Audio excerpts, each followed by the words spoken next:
Bismillahirrahmanirrahim. Alhamdulillahirabbil alamin wassalatu wassalamu ala asyrafil anbiya'i wal mursalin sayyidina Muhammadin wa ala alihi wa sahbihi ajmain. Amma ba'd. Alhamdulillah, sore hari ini kita melanjutkan kajian Syarah Waraqat karya Imam Jalaluddin Al-Mahalli mensyarahi kitabnya Imam Al-Haramain rahimahumullah ta'ala wa nafa'ana bihima wa bi'ulumihima fid dharain amin. Qala wa abwabu usulil fiqhi aqsamul kalami wal amri wan nahyi wal amru wan nahyi wal am wal khas wa yudhkaru fihi al mutlaq wal muqayyad. Beliau menegaskan di dalam teks ini bahwasanya jadi setelah kemarin menyebutkan definisi usul fikih, definisi secara had atau secara rosem, karena definisi itu menyebutkan kandungan dari apa yang didefinisikan secara global dengan diksi-diksi yang mencakup seluruhnya. Karena itu disyaratkan di dalam definisi harus jami'an wa mani'an, harus mencakup seluruh mu'arraf dan membatasi agar ghairul mu'arraf tidak masuk ke dalam definisi. Itu min haitsu al-mafhum, karena definisi itu kalau di dalam mantik itu tujuannya menggambarkan makna, menggambarkan mafhum secara global. Nah, kemudian beliau setelah mendefinisikan itu tidak mencukupkan diri dengan definisi, karena kitab ini adalah kitab pemula, maka beliau menjelaskan afrodnya, individunya. Jadi definisi itu ada kalanya menyebutkan makna, ada kalanya tujuannya adalah menyebutkan afrodnya. Seperti kita mengatakan misal begini, manusia adalah hewan yang berakal, itu berarti definisi yang menyebutkan makna, secara hakikatnya demikian. Tapi ketika kita mengatakan manusia adalah Mahmud, Zaitun, Muhammad, Amr, Bakar, itu juga definisi. Tapi definisi bidzikril misal atau bidzikri al-afrod, dengan menyebutkan individu-individu yang masuk ke dalamnya. Nah, ini biasanya lebih mempermudah orang pemula, karena dia tidak menyebutkan dengan teori had, tapi dia menyebutkannya dengan rosem yang nakis. Rosem yang nakis. Karena itu beliau menggunakan kedua teori ini. Pertama menggunakan atau mendefinisikan usul fikih dengan teori had. Kemudian yang tujuannya untuk menyebutkan makna, menggambarkan makna secara umum. Kemudian baru setelah itu beliau langsung menjelaskan perinciannya afrod, kandungan individu yang terkandung di dalam usul fikih itu apa saja. Makanya beliau mengatakan wa abwabu usul fikih, dan bab-bab usul fikih itu apa saja? Itu adalah aqsamul kalam, jenis-jenis kalam. Kemudian ada lagi amr, wan nahyu, nahi, larangan, wal am, lafat yang am, general, umum, wal khos, lafat yang khusus, spesifik. Demikian juga di dalam bab khos itu disebutkan wa yudhkaru fihi al mutlaq wal muqayyad, dan juga disebutkan di dalam bab am dan khos itu disebutkan muqayyad dan mutlak dan muqayyad. Mengapa bab mutlak muqayyad selalu disebutkan pada bab am dan khos? Karena kemiripan definisinya dan kemiripan karakter lafadznya.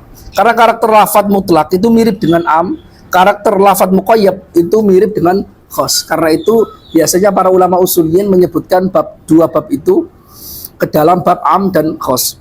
Kemudian wal mujmal, dan lafadz yang global belum ada keterangan penjelas, wal mubayyan, dan sudah ada keterangannya, lafadz yang mubayyan yang sudah ada keterangannya, wal zahir, dan lafadz yang lahiriahnya bagaimana, memiliki makna. Ketika lafadz itu disebutkan memiliki makna yang lahiriah dan ada makna yang muawwal yang ditakwil. Wa fi ba'din nusakhi wal muawwal wa sayati, ada sebagian teks, sebagian manuskrip di dalam waraqat ini menyebutkan wal muawwal, karena pasangan zahir itu muawwal. Ada kalanya lafaz ini disebutkan makna zahirnya, ada kalanya lafaz ini disebutkan tapi yang diambil adalah makna muawwalnya, seperti ayat-ayat sifat itu yang disebut adalah makna muawwalnya yang diambil oleh para ulama. Kenapa? Karena zahirnya mustahil, zahiruhu mustahilun 'ala Allah Ta'ala. Karena itu para ulama memahami maknanya secara takwil. Itu juga dibahas di dalam ilmu usul fikih. Jadi pembahasan akidah, pembahasan pokoknya yang berkaitan dengan pemahaman teks Al-Quran atau hadis itu selalu menggunakan ilmu usul fikih. Karena itu di dalam kitab-kitab ilmu ulumul Quran, mustalah hadis, kaitannya dengan pemahaman matan, kemudian ilmu kalam, kaitannya dengan argumentasi, itu selalu menggunakan ilmu usul fikih. Wal af'al, itu ada pembahasan tentang af'al, perbuatan Nabi Shallallahu Alaihi Wasallam. Wan nasikh wal mansukh, nasikh mansukh. Wal ijma, dan ijma. Wal akhbar, dan tentang hadis-hadis ahad. Wal qiyas, dan qiyas atau analogi. Qiyas di dalam usul fikih beda dengan qiyas di dalam ilmu mantik. Karena qiyas di dalam ilmu mantik itu adalah silogisme, sedangkan qiyas di dalam ilmu usul fikih itu adalah analogi. Analogi di dalam bahasa mantik itu namanya tamthil. Jadi qiyas di dalam usul fikih itu di dalam bahasa ilmu mantik itu namanya at-tamthil. Sedangkan qiyas di dalam ilmu mantik itu bukan merupakan qiyas di dalam ilmu usul fikih, itu beda. Jadi bahasanya sama tapi maksudnya berbeda, qiyas di dalam ilmu mantik dan qiyas di dalam ilmu usul fikih. Karena qiyas di dalam ilmu mantik itu tujuannya menghasilkan hal yang qat'i, yang pasti.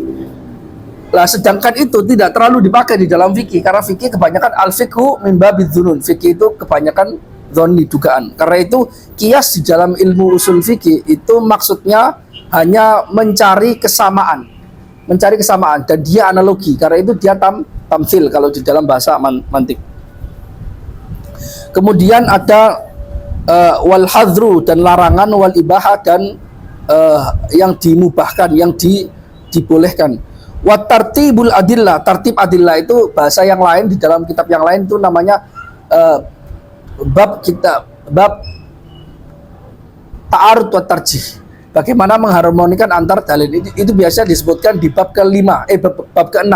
Karena 4 bab pertama itu kitab, sunnah, ijma, qiyas, kemudian yang kelima itu tentang bab yang kaitannya dengan dalil yang diperselisihkan para ulama. Syafi'i mengambil ini seperti al-akhdhu bi aqalli makil, sedangkan mazhab yang lain tidak mengambil.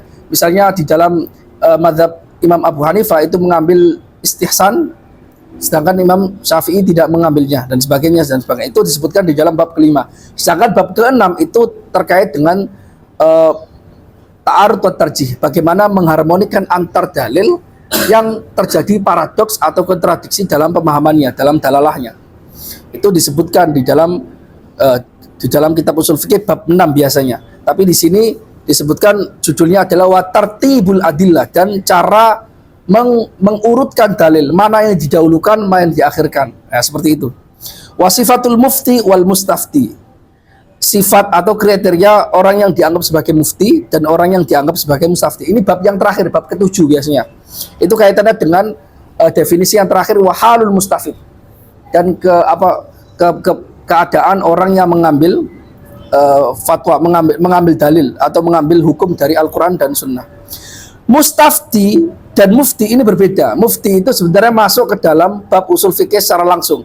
Sedangkan mustafti atau orang muqallid itu sebenarnya bukan masuk ke dalam bab usul fikih, tapi dia disebutkan mimbabi al-istitrad. Mimbabi al-istitrad. Disebutkan untuk menambahi keterangan. Karena disebutkan level yang tinggi, maka disebutkan level yang bawah. Padahal level bawah itu sama sekali nggak masuk ke dalam bab usul fikih sebenarnya. Kemudian wa ahkam al-mujtahidin, dan hukum-hukum orang mujtahid. Artinya apakah mujtahid ini bisa diambil fatwanya atau tidak, atau level-levelnya itu akan disebutkan di sana.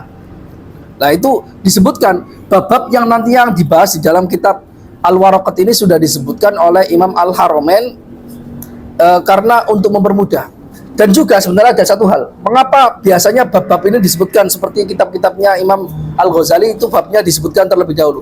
Kenapa? Ini adalah sistem daftar isi zaman klasik.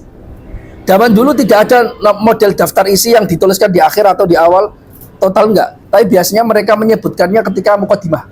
Nanti saya akan menulis ini. Nah, itu adalah model daftar isi, sistematika penulisan kitab menyebutkan daftar isi di sistem klasik seperti itu. Nah, ini semacam daftar isinya. Ya. Fihris.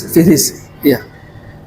Kemudian beliau mengatakan fa aqallu ma yatarakkabu fa amma aqsamul kalam fa aqallu ma yatarakkabu minhul kalam isman. Kemudian beliau mulai menjelaskan, memerinci apa saja yang telah disebutkan judul-judulnya oleh beliau. Beliau mulai membahas tentang ragam yang disebut sebagai kalam.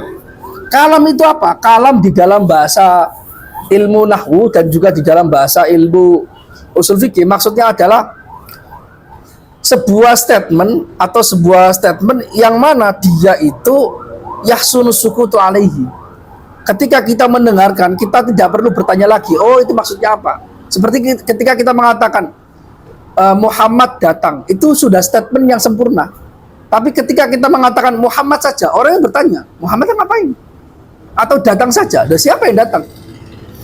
Atau dia itu, apa dia itu? Hanya mubtada saja. Kalau dia itu pinter, oh berarti sudah sempurna. Itu yang disebut sebagai kalam. Makanya di dalam teori nahwu, al-kalamu huwa lafdun murakkabul mufidu bil waqti. Ada mufidnya, bihaisu yahsunu sukutu alaihi. Sekira orang itu diam ketika mendengar penjelasan itu, oh informasi yang disebutkan sudah lengkap. Ada mustad ilahnya, ada mubtada, ada khobarnya, ada fi'il, ada fa'ilnya. Seperti itu. Maka beliau menjelaskan teorinya di sini. Dan teori yang disebutkan oleh beliau di sini oleh Imam Haramain tidak seluruhnya disepakati oleh ulama nahwu. Tapi yang disebutkan oleh beliau di sini hanya lahiriahnya saja. Lahiriahnya, karena ini kita pemula ya. Misalnya begini, beliau mengatakan faqallu ma yatarakkabu minhul kalam, dan minimal kalam itu tersusun dari apa? Yaitu pertama dari dua isim. Harus ada mubtada, kemudian khobar. Itu yang disebut sebagai kalam. Kalau mubtada saja atau khobar saja, dia nggak sempurna, tidak disebut sebagai kalam. Contohnya nahwu Zaidun qaimun. Misalnya Zaid itu berdiri. Itu sudah sempurna. Ada mubtadanya, ada khobarnya, ada musnad ilah, ada musnadnya. Au ismun wa fi'lun, atau tersusun dari isim, satu isim dan satu fi'il. Misalnya satu kata benda dan satu kata kerja. Contohnya nahwu qama Zaidun. Qama Zaidun. Qamanya itu adalah fi'il, kata kerja, kemudian zaitun itu adalah kata benda. Jadi beliau lahirnya saja di sini. Kalau di dalam bahasa nahwu ya, koma zaitun ya itu fi'il fa'il. Tapi beliau pokoknya ada isim sama fi'il itu saja. Walaupun fi'ilnya didahulukan, isimnya diakhirkan, itu tidak masalah. Jadi beliau hanya menyorot secara lahiriahnya saja. Tidak menyorot dari sisi yang sangat teknis di dalam ilmu nahwu. Meskipun beliau ahli dalam ilmu nahwu jelas.